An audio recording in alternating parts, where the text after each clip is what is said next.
Hey, my name's Max Wink and I'm here with Rev3 Games. I just got to play 2 new races for Guild Wars 2. I'm here with Mike. Tell me about some of the new races. For this beta weekend event upcoming, this is the first time that all 5 of the races are going to be unlocked. So everyone will get a chance to play the humans, the Char, and the Norn that they've had in the past. Plus now the Asura and the Sylvari are both unlocked as well. And this is the beta weekend coming up, is the last beta weekend before the launch. Yep, so this weekend will be the last chance to play the game before we hunker down and get it all done, and August 28th, the game is in store shelves. What are you most excited for players to experience when the full game is finally released? I'm just excited to get in the world and start playing with players. I mean, every one of these beta weekend events, like the entire company shuts down to get a chance to get in the game and see how people are reacting to what we've done. So, and when the game finally hits the shelves, it's about like actually getting to experience the full length of the game and not just kind of the snippets that we've shown people during the beta weekend events. And man, those world versus world games are gonna be exciting at launch. So I got to play the Sylvari and the Asura, but I didn't have a lot of time to like really dive into it. What's new about them? So the Asura are like our small diminutive race, but they're like hyper intelligent. So they're going to throw a lot of techno-babble at you, but at the same time, they're also going to talk down to you a little bit because, well, you're not necessarily as smart as they think they are. So their flavor is a lot more fun and very charismatic and just a lot of playful nature in the way that they're animated, the way that they run around, the way that they use skills. So they're definitely more of the fun race, in my opinion.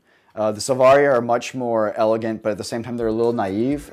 They've only been in Tyria for about 25 years, so they're really kind of exploring and trying to understand their place in the world.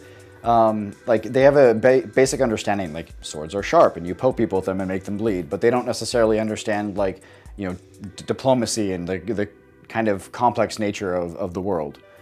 So it's just kind of a different take on like different races viewing the world and exploration. So. And Guild Wars 2 doesn't have a subscription model. Exactly. You buy the box, $60 or whatever it is at retail, and you own the box, and you can play as much as you want. How is it going to expand in the future? Are there going to be expansions? So we will be having a live team. So once the game is shipped out, we're going to move some people over, and they're going to be adding additional content to the game, adding new events. We're definitely going to continue to build the world that we've created. And then beyond that, stay tuned.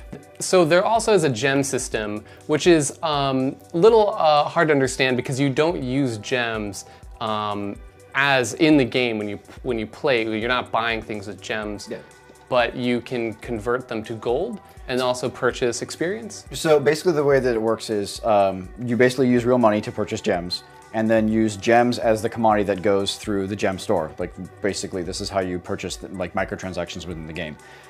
This isn't the only way to get gems though. Like we do have an in-game currency exchange for players who don't want to spend real money and they want to just take the gold that they've earned in the game and they can convert it into gems based on what the market price is. And the entire market is set by how many players are buying and selling gems. It has nothing to do with us. You're just maybe monitoring it, but you're not interfering or limiting. Correct. It all has to do with the player-run economy. I've recently heard that there's been, in the world versus world, where you have 50 people versus 50 people in a battle arena. Some of the particle effects can get a little out of control.